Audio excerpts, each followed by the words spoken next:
Саламатсыңарбы? Бүгүнкү мекен таануу сабагында Улуу Жибек жолу деген тема менен таанышабыз. Кыргызстандын тарыхында Улуу Жибек жолу зор мааниге ээ болгон. Бул кургактык менен жүрүүчү эл аралык соода жолунун шарттуу аталышы. Ал чыгыштан батышка дээрлик бүткүл Азияны кесип өткөн.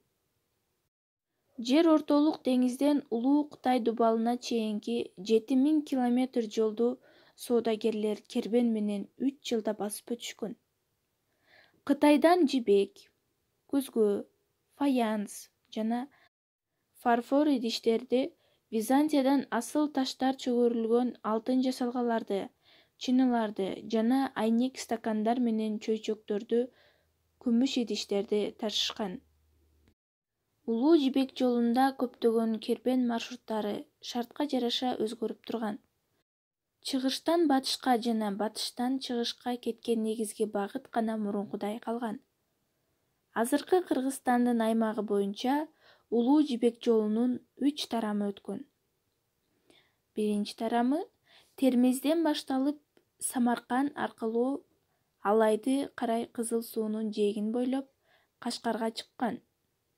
Фергана тарамы Самаркандан Ош шаарына келген. Ош орто аралыктагы башкы соода жайы болгон.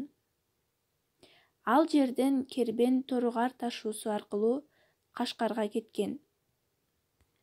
Үчүнчү тарамы Замин-Рабаттан Ташкентке, Нускетке, Кара Балта жана Баласаганга чейин өткөн. Бул жерден кербен Боом Капчыгайы менен Ысык көлгө, андан ары Санташ ашуусу аркылуу Кытайга кеткен.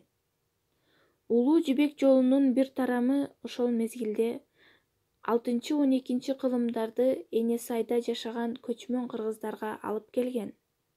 Соодагерлер кыргыздардан мыкты аттарды, аң терилерди, жыпар жыттуу мускусту, мамонттун азуусун, кымбат баалуу жыгачтарды сатып алышкан. Алтын менен күмүштөн жасалган идиштер жана өтө курч куралдар өзгөчө бааланган. Соода жолунун боюнда шаарлар пайда болгон. Аны Нарын облусундагы Атбашы мечити, Шырдакбектин шаар Чалдыбары, Алабука Чеби, Чалдыбар, Ташрабад, Кошой Коргон жана башка кербен сарайлары далилдеп турат. 2000 жыл бою Улуу Жибек жолу негизги соода жолу болуп турган. 26 кылымдын башында Улуу Жибек жолу боюнча соода начарлап кетет. Тез жүрүүчү кемелер көбөйгөнү, төө кербендери азайган. Бирок Улуу Жибек жолу көптөгөн өлкөлөрдүн экономикасын жана маданиятын өнүктүрүүдө, түрдүү тилдеги элдердин өз ара байланышын чыңдоодо тарыхый мааниге ээ болгон.